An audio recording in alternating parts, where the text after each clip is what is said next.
El título de este sermón es Una iglesia digna de su llamado. Podríamos pensar en Iglesia Bíblica Citibel, cuál es el llamado y cómo vivirlo dignamente, aquel llamado que el Señor ha hecho a cada uno de nosotros como iglesia, porque finalmente recordamos que es lo que somos, nosotros, no este edificio, no el anterior, no ninguno más que si la gracia del Señor nos acompaña podamos tener, sino cada uno de nosotros. ¿Cuál es el llamado de cada uno de parte del Señor para cada uno de nosotros? Efesios 4 del 1 al 6 es el pasaje que vamos a estar estudiando, pero primero quiero que recordemos a lo largo de toda la revelación de la Biblia, la iglesia se describe o se manifiesta de distintas maneras, o por lo menos el nombre que está descrito aparece como la novia. Aparece, vimos en Apocalipsis, aparece como un edificio espiritual. Primera de Pedro habla de esas piedras vivas, aquellos escogidos, también podríamos decir, cambiar el nombre escogidos por iglesia, aquel pueblo, aquel nueva Israel, ovejas de su prado, también ese es el nombre que hemos escuchado o vemos. Todo denota algo muy significativo, que es comunidad. Nunca es algo individual. Habla de un llamado justamente a la iglesia, un llamado a los redimidos. Y estas analogías podríamos pensar, y creo que denotan la idea de que estamos juntos, estamos dependientes a permanecer unidos, valga la redundancia. No puedo vivir separado de otras ovejas, de otras piedras y cada una de las cosas que podemos pensar, de un cuerpo también, ¿no?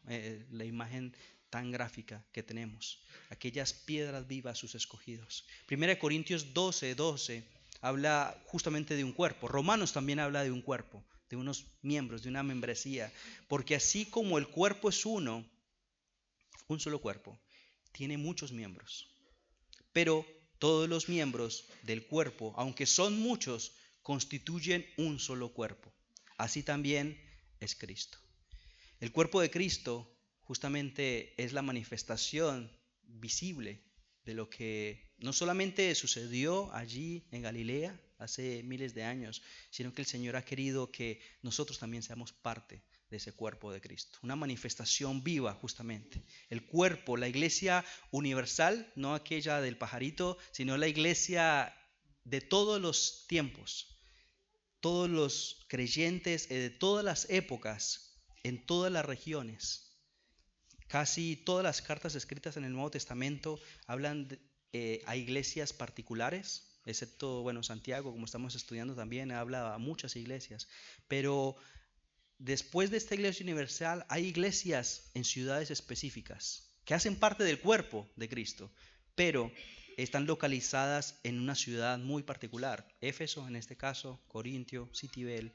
Y cuando el Señor habla a la iglesia en estas cartas, le está diciendo a un grupo específico de personas que se están reuniendo allí. Agustín de Hipona habla una frase hablando de la iglesia. Dice, hay un cuerpo permisto. ¿Qué significa? Es un cuerpo mezclado. Porque naturalmente, a pesar de que hay una iglesia invisible, dentro de esa iglesia invisible que el Señor conoce, cuando en Corintios el Señor le dice a Pablo, allí hay mucho pueblo mío, no sabemos cuál era. Pablo podía identificar, la iglesia podía identificar, pero él sabía quién eran los suyos. Esa iglesia invisible, bueno, finalmente dentro de la iglesia, lastimosamente, también hay un cuerpo mezclado. Hay parte que no es iglesia. Y eso solamente el Señor finalmente lo sabe. Y lo único que nos permite a nosotros poder evidenciar es el fruto. Es lo único que el Señor nos pide. No que hagamos magia y que podamos hacer una radiografía de las personas, sino de evidenciar aquello que es invisible, lo que el Señor ya conoce, que se haga visible. El trigo y la cizaña son imágenes duras, porque finalmente el Señor va a separarlas. Pero la realidad es una realidad también esto en nuestra iglesia. Dice Calvino, la iglesia invisible existe dentro de la visible. La única cosa que tenemos que hacer, la tarea de cada uno, es que pueda ser visible. Es que podamos evidenciar fruto y podamos ser dignos representantes de aquel llamado que el Señor nos ha dado. reflejar las virtudes, como dice Pedro, de aquel que nos llamó a su luz admirable, manifestar la justicia, la misericordia, la bondad, el amor. Así como Cristo lo reflejó en su cuerpo allí en Galilea, nos dice que nosotros también somos su cuerpo. Nosotros, cada uno de nosotros, unidos, reflejamos, damos gloria a Dios justamente. Y nos dice que vos y yo, como iglesia, invisible, siendo visible en este mundo, podamos reflejar la gloria de Dios. Cuando termina el Evangelio, cuando está la gran comisión, el Señor le dice, ustedes serán mis testigos. Y eso está diciendo, ustedes de aquí en adelante van a encargarse de manifestar, de manifestar a Cristo, aquella obra justamente de lo que Él quiere hacer. Cristo se manifestó, Él tabernaculizó, Él quiso habitar en medio de nosotros. Y le vieron y lo palparon. Juan habla de esa verdad, es algo real, pero ese cuerpo ascendió en gloria, ya no aparece más, por lo menos por un tiempo, hasta que lo veamos después. Ahora la iglesia es manifestada al mundo en cada uno de nosotros como cuerpo. La gente nos ve, las comunidades nos ven, nos palpan, justamente nosotros podemos testificar o no, seremos testigos o no de lo que el Señor está haciendo. Seamos conscientes o no, hermanos, este edificio ni el anterior, de nuevo, no es la iglesia. No es la gente se asombra o se deja de asombrar por esto, sino por nosotros, cada uno de nosotros. Necesitamos justamente manifestar la gloria del Señor. El Dios invisible vive y se manifiesta en cada uno de nosotros. No es que el Señor necesita como un maniquí a cada uno de nosotros. Pablo en Hechos le dice, Él no necesita manos para ser servido. Dios puede hacer su obra sin nosotros, pero nos quiere usar. Él quiere por su mera gracia usarnos. Y termina diciendo, porque no es que Él no necesita, nosotros nos necesitamos. En Él nosotros vivimos, en Él nos movemos, en Él existimos. Y por eso nosotros hacemos todo por Él, en Él y para Él. Es para la gloria de Dios, no es para nosotros. El texto justamente que tenemos hoy en Éfeso tienen 6 capítulos, simplemente muy rápido, porque claramente no estamos en esta serie, pero se divide en 2 partes y quiero que lo vean de algo muy simple. Pablo está preso en Roma y le escribe esta carta a esta iglesia local. Allí hay uno de sus dirigentes, es muy probable que siga siendo y es Timoteo, pero más allá de eso, que puede ser que no se nombre, simplemente lo que está diciendo del capítulo 1 al 3, podemos separarlo de esa manera, del 1 al 3 y del 4 al 6, la mitad del libro. La primera parte le están dando indicativos, que son descripciones, verbos que acerca de lo que Dios hizo a favor de la iglesia. Lo que está diciendo es, esto hice yo. Y del 4 en adelante, de donde vamos a comenzar ahora, por lo menos este pasaje, está diciendo, bueno, ¿qué es lo que la iglesia tiene que hacer? Entonces, primero lo descriptivo y después los imperativos. ¿Qué la iglesia tiene que hacer? Primeramente, en el 1 al 3, el Señor, y podemos recordar el capítulo 1, 2 y 3, algunos pasajes, cómo Él nos ha elegido, cómo Él nos ha redimido, nos ha sellado con su Espíritu Santo, nos dio vida en Cristo. Nosotros estábamos muertos. Efesios 2 habla de que Él nos dio vida, nos reconcilió con Él. Está formando un pueblo de todos nosotros, está formando un pueblo, no importa. Y Él derribó las paredes justamente para formar un pueblo. Y Pablo ora también para que seamos fortalecidos y comprendamos el amor. Entonces, la primera parte habla de eso, pero la segunda lo que está haciendo es, esto es lo que Dios ha hecho, ahora así deben vivir ustedes. Así es que debemos actuar, a la luz de lo que el Señor hizo. No actuamos para recibir algo, sino Dios hizo algo por nosotros. Y nosotros entonces respondemos en adoración, para hacer algo justamente para la gloria de Dios. Andar en aquellos caminos que el Señor ya determinó para cada uno de nosotros. Así que justamente ese es el comienzo, ese es un poco el contexto que tenemos hoy para la carta de Éfeso. Y quiero que pensemos en esta imagen, en esta palabra, y esto que tenemos que hacer nosotros. Hermanos, la iglesia muestra su dignidad Ahorita vamos a hablar un poco de eso. Cuando vive en una unidad espiritual práctica, no simplemente teórica. La iglesia muestra su dignidad cuando vive en una unidad espiritual práctica. Entonces vamos a separar nuestro pasaje, el pasaje que estuvo leyendo Luis del capítulo 4, del verso 1 al 16, y vamos a hacer 3 puntos, un poco para mí simples, para que lo podamos recordar, del 1 al 6, y quiero que veamos esta primera palabra. La unidad no se crea. Quiero que recordemos esto. La unidad no se crea, nosotros no creamos la unidad. La unidad que el Señor nos está pidiendo es que la preservemos, porque Él creó la unidad. Lo único que el Señor nos está diciendo es: guárdenla, presérvela, cuiden esa unidad que, así como justamente el Señor nos está pidiendo en cada una de las cosas. Él ya logró. Todo el capítulo 1 al 3 está diciendo: yo ya hice esto. Ahora le está diciendo a cada uno de nosotros: así deben vivir ustedes, y comienza diciendo y recordándonos que la unidad no la creamos nosotros, sino que la preservamos. Vamos a leer del 1 al 6 para tener el contexto de lo que vamos a seguir estudiando. Yo pues, prisionero del Señor, les ruego que ustedes vivan de una manera digna de la vocación con que han sido llamados, que vivan con toda humildad y mansedumbre, con paciencia, soportándose unos a otros en amor, esforzándose por preservar la unidad del Espíritu en el vínculo de la paz. Hay un solo cuerpo, un solo Espíritu, así como ustedes fueron llamados a una misma esperanza de su vocación. Un solo Señor, una sola fe, un solo bautismo, un solo Dios y Padre de todos, y está sobre todos, por todos y en todos. Cristo, hermanos, entonces podemos recordar que Cristo logró una unidad.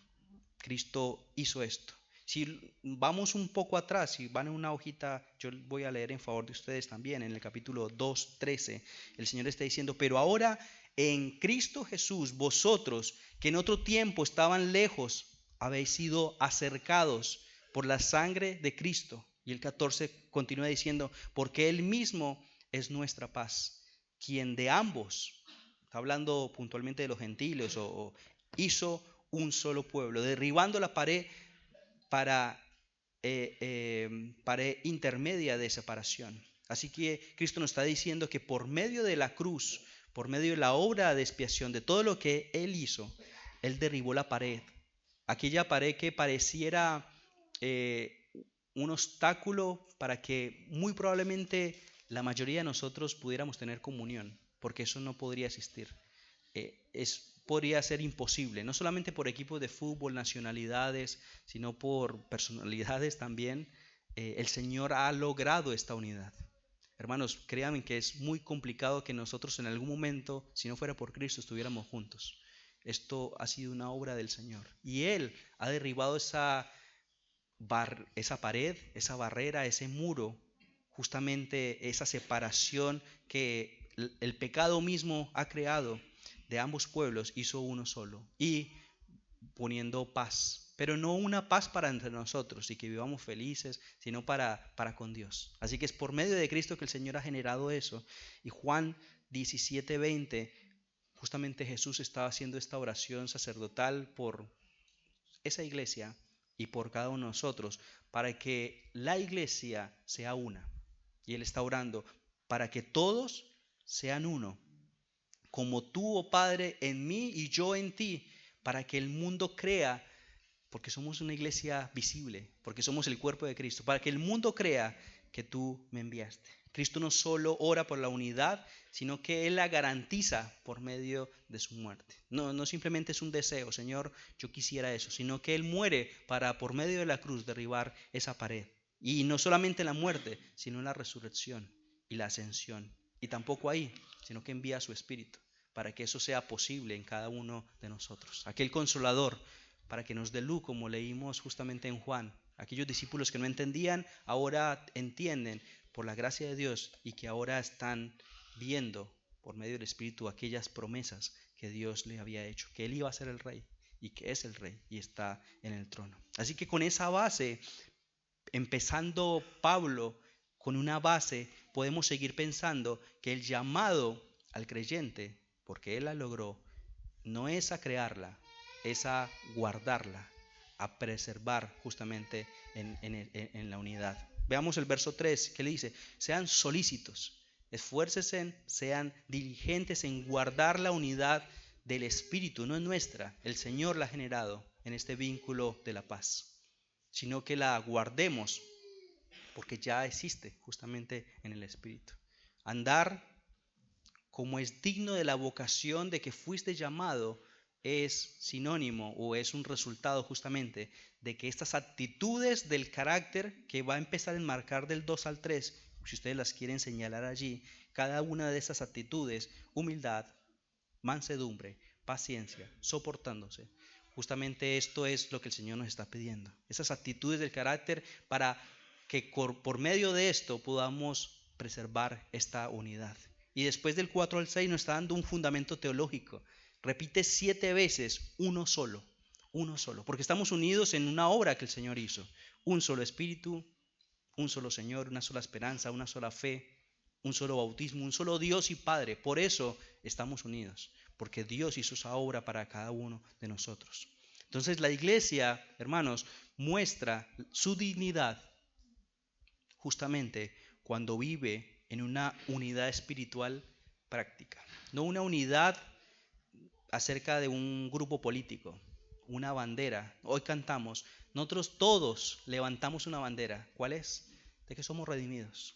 Nosotros no levantamos una bandera de un equipo, de un país, de una cultura, de un grupo de música, sino que universalmente decimos, levantamos la mano y decimos: somos nosotros los redimidos. Éramos pecadores y ahora levantamos la bandera de la redención, porque es lo único que nosotros nos representa. No simplemente una cruz, sino Cristo.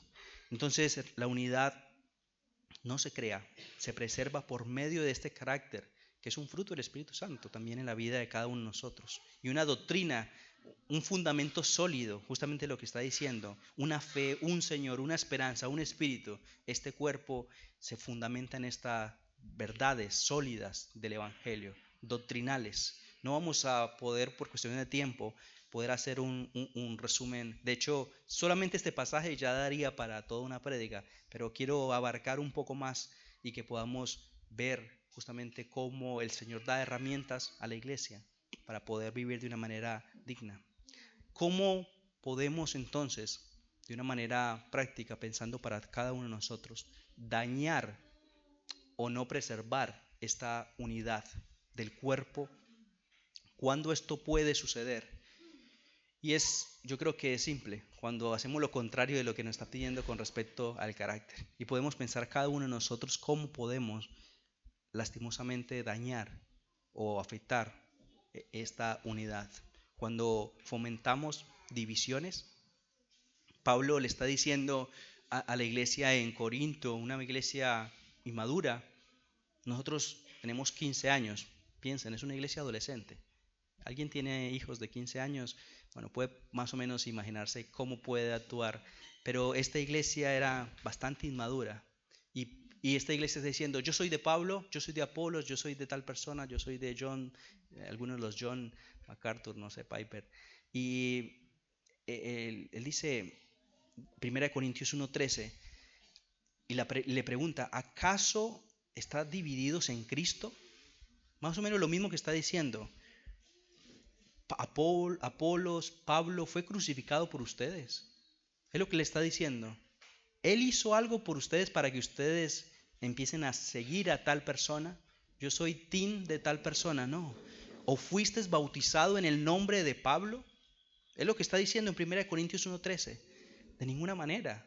Ustedes son unidos en Cristo, en este bautismo, una sola fe, una sola esperanza, que es en Cristo, no es el hombre. Así que cuando nosotros fomentamos divisiones de hombres o de doctrinas, claramente no estamos creciendo, no estamos siendo dignas representantes de lo que el Señor nos está dando. Cuando nosotros actuamos con orgullo,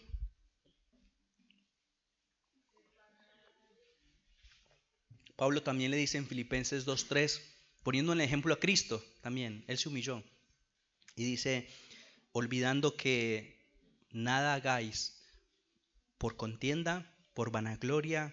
Antes bien, ¿qué tienen que hacer? Actuar con humildad. Es lo que nos está diciendo Pablo y el Señor por medio de eso. ¿Cuándo podemos entonces no fomentar la unidad también? Cuando no perdonamos. Las descripciones que tenemos del carácter acá es que vivan con humildad, mansedumbre, paciencia, soportándose unos a otros. ¿En qué? En amor. Así que cuando no perdonamos, a pesar de que se nos ordena, y en Efesios 4:32 más adelante dice, antes bien sean benignos unos con otros, misericordiosos, perdonándonos unos a otros, así como también Dios los perdonó. Y podríamos seguir la lista de qué cosas, y pueden ustedes poner un título allí, quizás en alguna cosa que están pudiendo o han caído justamente en no preservar esta unidad que el Señor ha logrado. Podríamos pensar hablar mal de otros, resentirnos de la autoridad, predicar otro evangelio incluso, cualquier otra cosa que eso es súper dañino para la unidad de la iglesia. No representamos entonces, no representaríamos dignamente a quien nos ha llamado, a quien ha logrado este vínculo de la unidad, si predicamos, porque el propósito no sería el correcto por el cual el Señor nos ha llamado. Estaríamos haciendo otra cosa totalmente. Un autor puritano, Richard Sives, dice, no puede haber mayor deshonra para Cristo que cuando su cuerpo, la iglesia, se divide por pasiones de los hombres. Es totalmente ridículo que un pueblo que ha sido redimido se divida por pasiones simplemente que el Señor ya nos prometió que nos iba a rescatar y está en proceso de seguir haciéndolo con cada uno de nosotros. Hace poco recuerdo que tuvimos una charla con algunos hermanos y una hermana de acá de la iglesia nos decía, que para mí fue mucho ánimo también escuchar eso, ya Satanás está intentando hacerlo.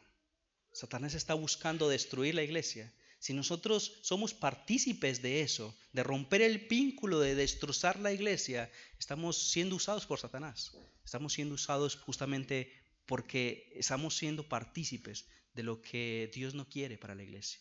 Ya tiene una unidad y Satanás está intentando de cualquier forma golpear el liderazgo, golpear a cualquier miembro justamente para que eso pase. Satanás enciende fuegos y contiendas en la iglesia.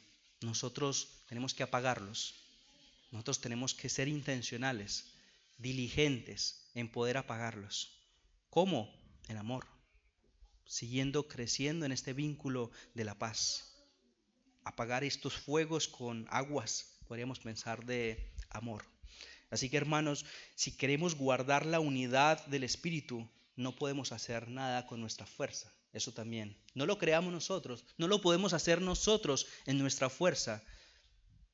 La iglesia habrá errores, créanme que es así. Ustedes seguramente ya lo habrán experimentado. Habrán personas que cuestan amar. Habrán situaciones incómodas. Habrán palabras maldichas. Porque seguimos siendo pecadores, vos y yo, y cada uno de nosotros.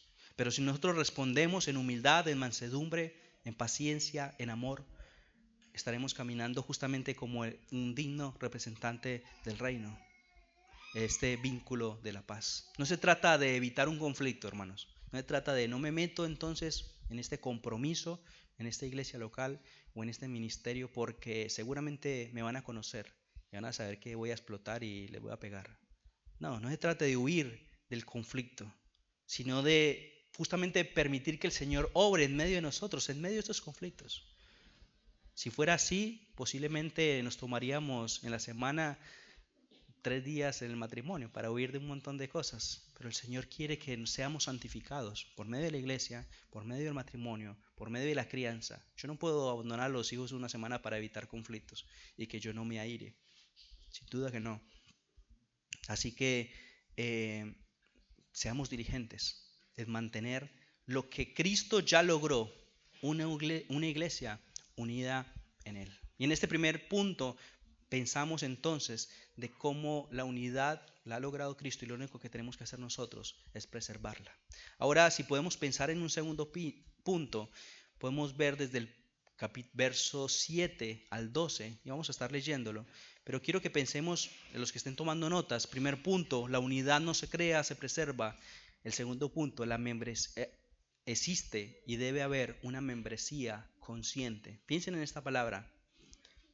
Cada uno de los miembros está siendo equipado y tiene que ser consciente, madura, tiene que ser responsable de cada una de las cosas que el Señor ha dado. Vamos a leer desde el verso 7 hasta el 12. Pero a cada uno de nosotros se nos ha concedido la gracia conforme a la medida del don de Cristo. Por tanto, dice, cuando Él ascendió a lo alto, llevó cautivo un gran número de cautivos y dio dones a los hombres. Esta expresión ascendió, ¿qué significa? Sino que Él también había descendido a las profundidades de la tierra. El que descendió es también el mismo que ascendió mucho más arriba de todos los cielos para poder llenarlo todo. Y Él dio algunos al ser apóstol, a otros profeta, a otros evangelista, a otros pastores y maestros, a fin de capacitar a los santos para la obra del ministerio, para la edificación del cuerpo de Cristo. Vamos a dejar hasta ahí este punto, pensando en la membresía consciente.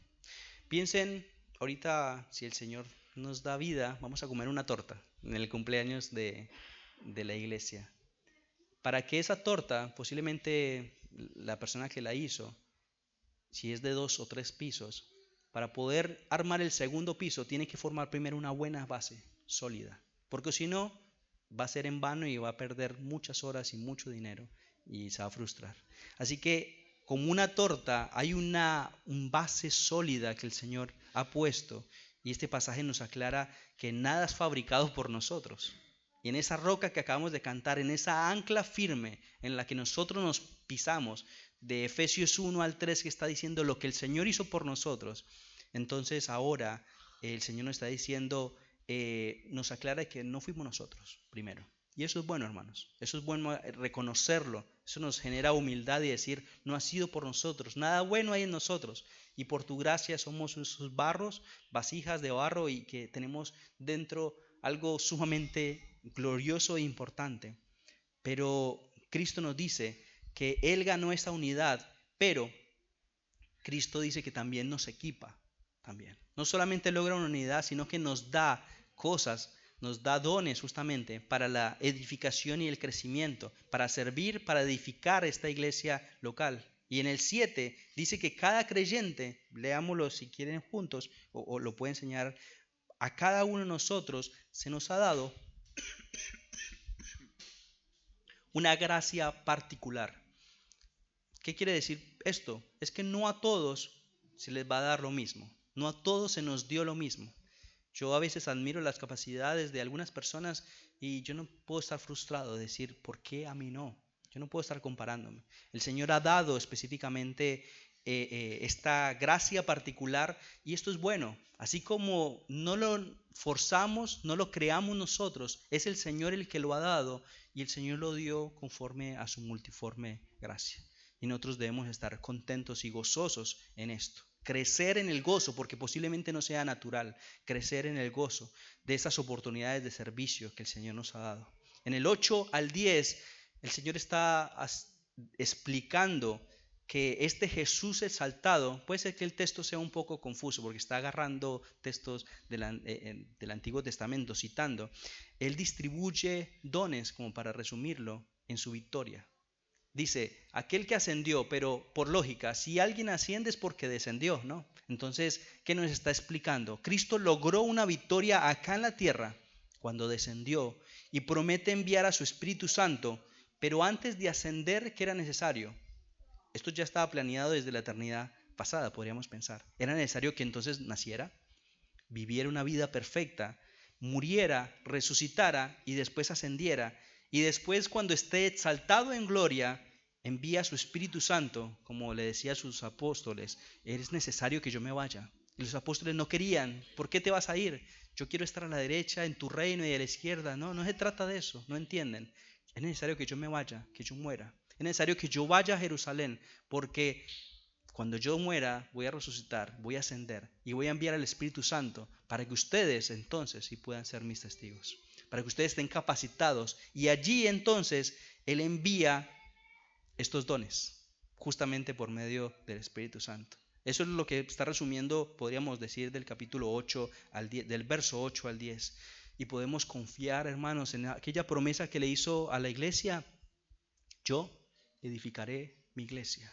No quedó en la muerte, no quedó en la tumba. Al tercer día resucitó, ascendió y envió a su Espíritu Santo para que Él entonces entregara una gracia particular a la iglesia, dones, a cada uno de nosotros, entregara una capacidad particular, no simplemente talentos, no estamos hablando de eso, estamos hablando de dones que edifican a la iglesia, no para mí, no para yo ganar dinero y mostrarme más superior o superior a cualquier otro, sino para la edificación de la iglesia. Así que Él está dándole regalos a toda su iglesia para un propósito. ¿Cuál es?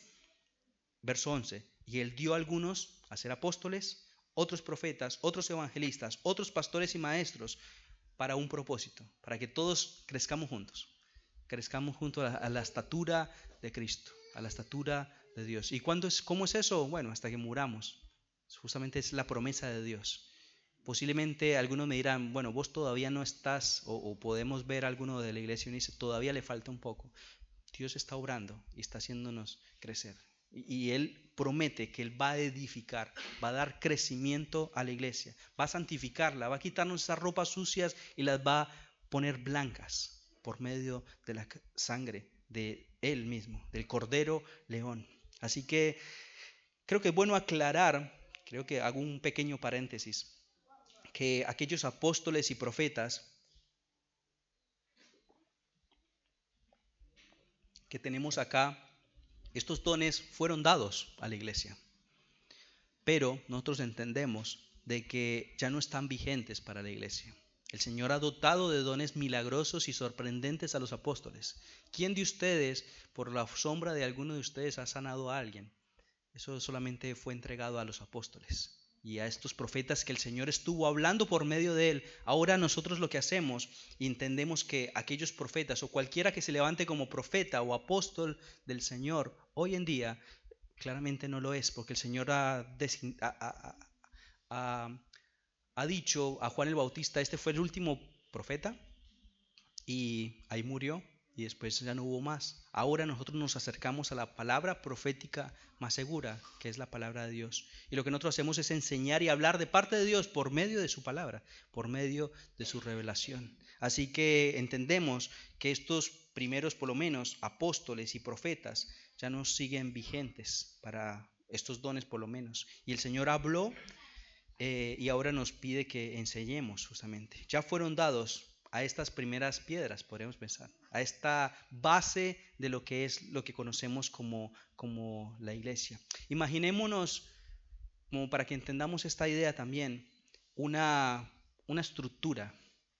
¿Quién es la base inconmovible? Es Cristo. Primera de Corintios 3, es el cimiento inquebrantable. Y dice, nadie puede poner otro fundamento. ¿Por qué? Porque Cristo es la base. Cristo es esa base. Ahora, cuando nosotros vemos aquellas columnas, si vemos una estructura, algunos le dicen columnas maestras, ha sido estos apóstoles, estas enseñanzas, cuando nosotros vamos a Efesios, y de hecho Efesios y Hechos 2, habla de que edificándonos sobre el fundamento de ¿quién? De los apóstoles, de las enseñanzas que ellos escucharon y están transmitiendo, y el Señor permitió que se escribieran para cada uno de nosotros. Así que tenemos esta base que es Cristo. Podríamos pensar estos pilares que son los apóstoles, edificados para cada uno de nosotros. Y todos nosotros de esta edificación somos las piedras vivas. Ustedes, 1 Pedro 2:5, son piedras vivas, edificándonos como una casa espiritual. Ahora, ¿qué está vigente para el día de hoy pensando en estos dones? Cualquier otra cosa que sirva para edificar justamente los santos. Y lo más importante, ¿para qué están estos dones? Para edificar a los santos y para que los santos hagan entonces la obra del ministerio. Justamente pensando en el título de este punto, que en el punto 2, esta membresía consciente, una membresía responsable. Sujel Michelén habla, dice, ser miembro de una iglesia no es un trámite formal, sino un compromiso espiritual con Cristo y su cuerpo, la iglesia. Nosotros no simplemente estamos acá para venir, para cantar, para sonreír, para calentar silla, como dicen en Colombia. Es un propósito eterno que el Señor nos ha convocado para que escuchemos su palabra y hagamos la obra del ministerio. El Señor nos ha capacitado a cada uno de nosotros para que hagamos entonces aquella obra del ministerio. Y nosotros podemos caer en algo muy grave de esta era, y que es el consumismo, hermanos. Y que nosotros podemos simplemente venir a escuchar, a entretenernos, a sentirnos bien, a escuchar una canción y que me haga llorar, que me recuerde, qué sé yo, viejos tiempos, pero no justamente para lo que el Señor quiere. Si hay una palabra enseñada, hay un maestro, hay un evangelista, hay justamente un pastor que está por medio de la palabra edificando, bueno, es para un propósito. No es simplemente para ser oidores olvidadizos, es para poner en práctica lo que el Señor nos está mandando. Nosotros podemos caer en este consumismo. Hace poco leí podemos decir, una ilustración. Natán, podemos pensar en este hombre, asistía a 2 iglesias los domingos. Una porque le gustaba la música y a otra porque le gustaban los sermones. Pero su relación con ambas no pasaban de eso. En la primera salía apenas terminaba la última canción y luego iba a la segunda. 5 minutos en auto demoraba. De hecho, lograba pasar por un café y tenía tiempo calculado para entrar justo antes de que empezara el sermón. Y nosotros, eso no sucede acá, pero nosotros podemos actuar de una manera consumista, donde por ahí el domingo me gusta y en la semana hago innumerables cosas que no tienen que ver con la iglesia local, con el cuerpo, con el compromiso que hemos asumido justamente con nosotros. Y podemos agarrar un poquito de aquí, porque me quiero satisfacer, quiero cumplir y llenar cada una de las cosas. Esta búsqueda individual. Como comenzamos la ilustración acerca de cómo la iglesia ha sido llamada como un cuerpo, nunca como algo individual. Ha sido llamado como las ovejas de mi prado. Y nosotros podemos realmente poder actuar en este consumismo. Tratar a la iglesia con la mentalidad de consumidor, buscando el mejor producto, precio, costo, a ver qué me conviene, el que menos me moleste por ahí, aquella iglesia que menos me confronte con mi pecado. Y bueno, voy porque justamente quiero satisfacer este ojo inquieto, este corazón inquieto de cada uno de nosotros. Así que puede ser, hermanos, puede ser que nosotros, incluso en la red, en el hecho de no hacer la obra del ministerio, estamos actuando de esa manera. Simplemente escuchando y no haciendo absolutamente nada. Recibiendo, sentándome y el resto que haga la obra del ministerio. Lo que nos está diciendo acá, hermanos, Efesios, es que todos hacemos la obra del ministerio. Dios dio dones para que ellos enseñen, para que la iglesia haga la obra del ministerio. Nosotros debemos ser intencionales en buscar formas de seguir creciendo, de seguir siendo equipados, de poder encontrar incluso en qué podemos servir, en qué somos buenos, porque puede ser que a simple vista no lo podemos saber. Pero mientras vamos entrenándonos, eso significa profundizar en las enseñanzas, estudiar, servir en lo que necesite la iglesia, ser voluntario para oportunidades específicas, aprovechar las plataformas que la iglesia concede para que crezcamos en la unidad, en el conocimiento también. Y esto puede significar cambios en los horarios de ustedes, sacrificar posiblemente, porque en ese consumismo podríamos ir a otro lugar o no hacer nada justamente porque nos cuesta, y nosotros debemos pensar justamente en ser fieles, principalmente en lo que el Señor nos ha dicho. Si hacemos lo que el Señor nos ha encomendado y nos capacitó, Él logró una unidad, nos capacita para hacerla, habrá gozo en cada uno de nosotros. Si somos fieles al Señor, también lo vamos a hacer con su iglesia. Porque nosotros no podemos decir, yo amo al Señor, y no amar a su novia, no amar a su esposa, no hacer el trabajo justamente de que el Señor me ha encomendado. Yo lo he dicho ya varias veces y escuché esa ilustración y me parece muy fuerte, pero es buena. Es como que de repente Martín me diga, mira, yo voy a tu casa hoy, pero que no esté tu esposa. Avísame a qué horas vuelve para yo irme. Así podemos actuar nosotros. Decir que me quiere, me ama, quiero estar con el Señor, pero no quiero estar con su esposa. En el cielo vamos a estar todos los redimidos juntos. Nosotros, ¿cómo podemos decir que no amamos? Justamente, bueno, pueden ser insoportables, pueden ser molestos, pero es la misma esposa que el Señor ha comprado con la sangre del Cordero. Así que debemos amar, ser fieles al Señor, con su esposa también, amándonos como justamente amamos a Dios, amar, a darnos, servirnos, usar lo que Dios nos dio justamente para el crecimiento. Piensen en una imagen muy fuerte. Esta semana estaba pensando y leí algo. Cada célula, una célula del cuerpo, cuando no ocupa su lugar o no da lo que tiene que hacer, ¿saben en qué se convierte? En cáncer. Es sumamente dañino. Cuando una célula no cumple el propósito para el cual fue diseñada, justamente es haciendo lo contrario, está dañando cada una del cuerpo en realidad. Y separada empieza a llevar a otras células, empieza a crecer. Y ustedes saben lo que pasa con los cánceres cuando se expanden. Justamente cuando una cosa tan pequeña no ocupa el lugar y el propósito con el cual fue diseñado y se convierte en algo totalmente descontrolado, no favoreciendo ese vínculo de la unidad que el Señor ha creado, puede convertirse en algo sumamente dañino para la unidad, para el propósito con el cual el Señor nos ha creado. Efesios 4:13, continuando con nuestro pasaje, este proceso cuando termina, dice, continuará hasta que todos alcancemos tal unidad, todos crecemos juntos en nuestra fe, en el conocimiento del Hijo de Dios, que seamos maduros. Es decir, hasta que lleguemos a la plena y completa medida de Cristo. ¿Esto cuándo va a suceder? Bueno, cuando nos muramos, cuando estemos con Cristo. Así que, mientras tanto, mientras tenemos vida, mientras estemos respirando de este lado de la eternidad, tenemos que hacer la obra del ministerio. Tenemos que ser fieles, hermanos. Así que la unidad no se crea, se preserva. Tenemos que ser conscientes de una membresía y actuar maduramente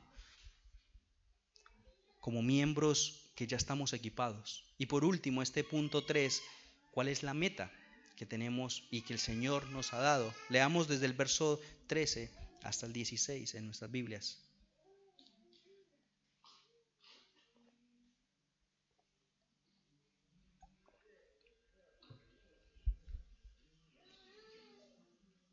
Hasta que todos lleguemos a la unidad de la fe y del pleno conocimiento del Hijo de Dios y a la condición de un hombre maduro, a la medida y a la estatura de la plenitud de Cristo. Entonces ya no seremos niños, sacudidos por las olas y llevados de aquí para allá, por todo viento de doctrina, por las astucias de los hombres, las artimañas engañosas del error. Más bien, al hablar la verdad en amor, crecemos en todos los aspectos, en aquel que es la cabeza, es decir, Cristo, de quien todo el cuerpo, estando bien ajustado y unido por la cohesión de las coyunturas, proveen, conforme al funcionamiento adecuado de cada miembro, produce crecimiento del cuerpo para la propia edificación en amor. ¿Cuál es la meta? La unidad en la fe. Podemos seguir pensando en esta verdad. El conocimiento de Cristo, la madurez, hasta que lleguemos a ese momento, podríamos pensar que lo que acabamos de hablar, la meta es esa. Ahora, hay peligros en la mitad que acabamos de describir. ¿Cuáles son los peligros? Que no seamos maduros, que seamos niños, llevados por cualquier doctrina. Esos peligros habla de una inmadurez doctrinal, habla de una inestabilidad frente a falsas enseñanzas, y eso le puede pasar justamente a un niño que se cree todo lo que le decimos, justamente porque no está estudiando, justamente porque no está convencido, no está siendo responsable, no está escuchando con lo que se le ha enseñado. Pero también hay una solución, hay una esperanza que tenemos en este pasaje. Es que hablar la verdad en amor, crecer en Cristo, colaborar en el cuerpo, si estamos unidos, bien apretados, creciendo juntos, bueno, finalmente vamos a crecer. Un bebé crece porque es justamente lo que el Señor, si está bien nutrido, va a crecer. Yo tengo la esperanza y la fe de que mi hijo, si el Señor permite, va a caminar. Porque si se alimenta y crece ese bebé que ahora es llevado por cualquier viento, cualquier mano, cualquier brazo, él no distingue entre qué es bueno y qué es malo. Él se mete toda la boca. Pero finalmente va a crecer y va a distinguir de que no, eso es un bicho, esto es comida, no como un niño llevado por cualquier doctrina. Así que cuando cada parte cumple su función, el cuerpo crece en armonía, en verdad y en amor, justamente. ¿Qué pasa si ese cimiento que es Cristo, si nosotros estamos pensando en esa torta, no es firme? Todo se derrumba. Si nosotros no tenemos un conocimiento claro, una certeza de salvación, de lo que el Señor está haciendo en medio de nosotros, de la esperanza de que Él va a edificar la iglesia, si nosotros creamos eso, va a durar nada, va a durar segundos, seguramente. Si esas columnas, esa enseñanza apostólica se ignoran, no se estudian, no se estudia el Evangelio, no se estudia lo que el Señor, y esa estructura se va a torcer, porque no tiene una columna firme, que son las enseñanzas de la Biblia. Y nosotros, si no nos unimos como un cuerpo, pensemos en esa estructura, si nosotros dejamos algún hueco, ¿qué va a pasar? Hay grietas. Efesios 4:16 nos está diciendo eso. Van a haber grietas, van a haber espacios donde va a venir el viento y va a ser llevado, simplemente.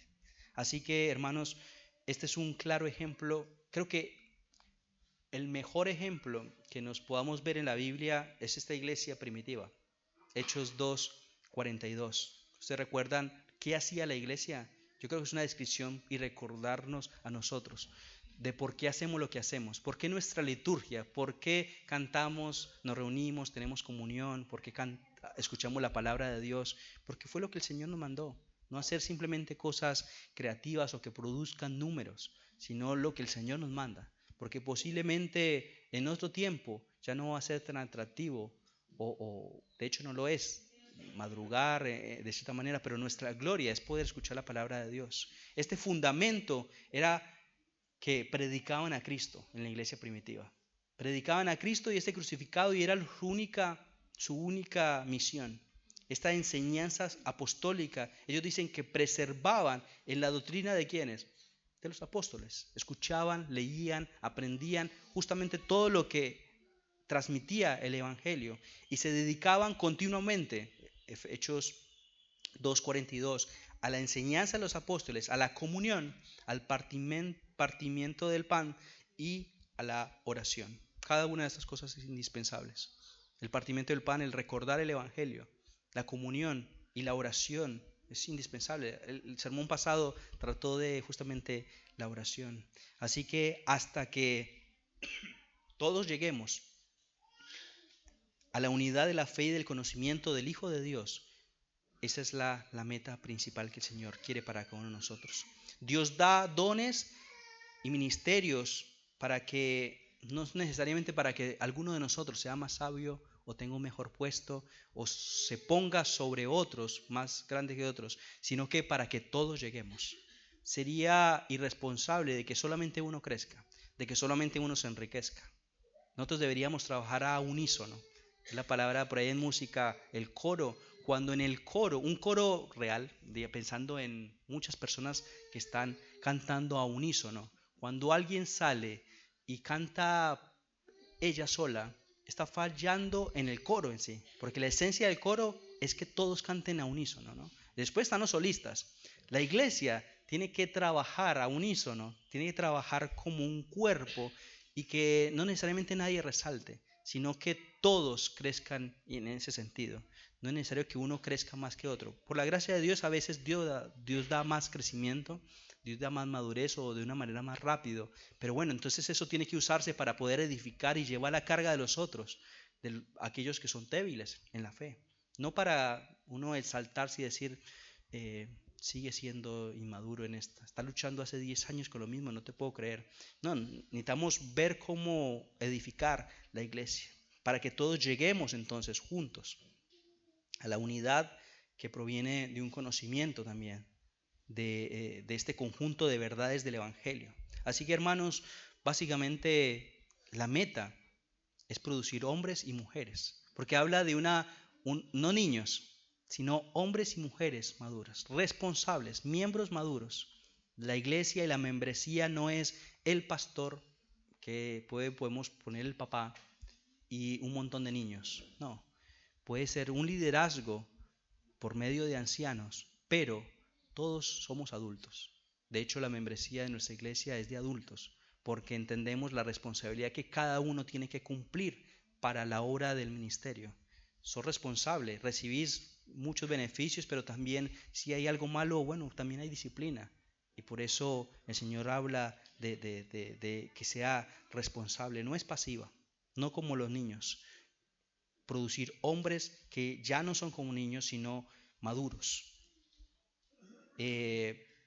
santos, reconocidos santos por Cristo Jesús en la obra de Dios, que reconocen a su Salvador, le aman, le sirven, a un varón perfecto, dice el verso 13, a la medida de la estatura de la plenitud de Cristo, para que ya no seamos niños fluctuantes, llevados por cualquier viento de doctrina. El niño, yo estoy pensando, y quiero que pensemos para terminar en estos niños, es vulnerable. Si nosotros como iglesia, Pablo le dice a la iglesia, ustedes todavía están comiendo leche, en vez de estar comiendo carne ya algo sólido. Justamente no está, podemos ser enredados en la verdad, presa fácil de las modas, de las emociones, de las herejías. Y yo creo que la iglesia necesita recuperar la seriedad del estudio bíblico, porque justamente dice, en el conocimiento de Cristo Jesús podemos seguir creciendo. Necesitamos ser diligentes en seguir estudiando para resistir el error de la cultura, no como niños que le dicen cualquier cosa y lo cree, obviamente, porque no tienen una certeza. 15, sino que siguiendo en verdad, en amor, crezcan todos en aquel que es la cabeza, es Cristo. Verso 16, de quien todo el cuerpo recibe un crecimiento para ir edificándose en amor. La iglesia es un organismo vivo. La iglesia no es seres individuales, no es una organización humana, es un organismo que está vivo. Y que si la cabeza, que es Cristo, y el cuerpo va a crecer, justamente si está alimentado de Cristo. Yo quiero terminar con una ilustración, que es un libro que yo les recomiendo, que es El enrejado y la vid. Quiero que pensemos en cómo muchas veces nos centramos en cosas que no son tan importantes y no ponemos justamente a funcionar, a activar aquellos dones que el Señor ha dado para la iglesia. Y la idea del enrejado y la vid, todos imaginan o conocerán que la vid se sustenta en un enrejado, ¿no? Pero cuando el enrejado es más importante que la vid, justamente perdemos totalmente el sentido de lo que es iglesia. Cuando nos preocupamos y que todas las actividades están centradas en el edificio, centradas en la estructura, en la alabanza, en un montón de cosas, y no hay crecimiento, no es iglesia. Termina siendo un lindo lugar con una linda estructura, funcionando como un relojito, pero nunca hay crecimiento. Y la red y la vid, finalmente, el Señor nos dice, tenemos que preocuparnos más por la vid, por el crecimiento de cada uno de nosotros, de mi hermano, el que tengo acá al lado o el que tengo cerca de mi casa, justamente que es parte de la iglesia, para poder ser de edificación. La iglesia la iglesia es una comunidad. Estos días compartí un video de un pastor.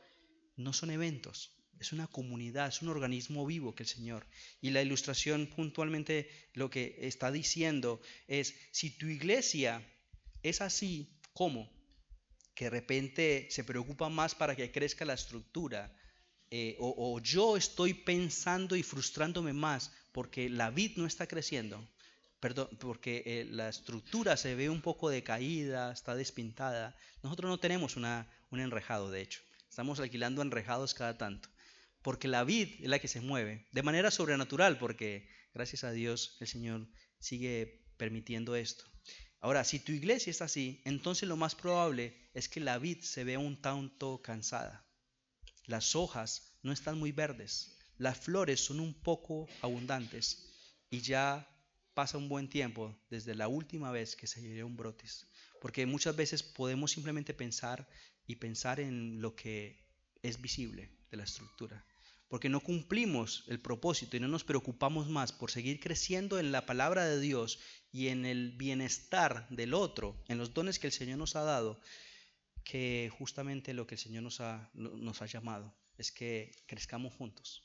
Lo más importante, hermanos, es que sigamos dando frutos para la gloria de Dios y que el Señor permita que ahora como una adolescente podríamos pensar, pero que el Señor siga dando crecimiento a la iglesia. No necesariamente como un éxito numérico. Si anhelamos seguir, por la gracia de Dios, seguir plantando iglesias como Él quiera, que crezca en madurez, que crezca en amor, que crezca en humildad, que crezca en cada una de las cosas que hoy acabamos de ver. Ese es el deseo que nosotros, hermanos, hagamos la obra del ministerio. Si no vemos un buen enrejado, no importa. Lo que importa es que la vid esté verde. Lo que importa es que esté activa, es que esté viva, es que esté siendo fiel al llamado digno que el Señor le ha dado, que esté dando fruto. Vamos a orar al Señor.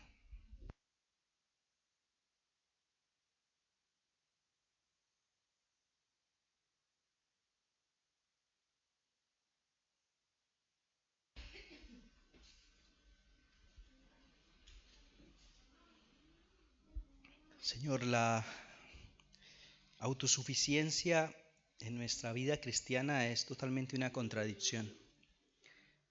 Nosotros como miembros dependemos unos de otros, Señor. Pero no solamente eso, sino que dependemos de ti, Señor. Separados de ti nada podemos hacer, Señor. Y separados del propósito con el cual nos enviaste, no estamos cumpliendo el propósito. Estamos haciendo una vida infructífera, no creados para lo que tú nos llamaste a hacer, Señor.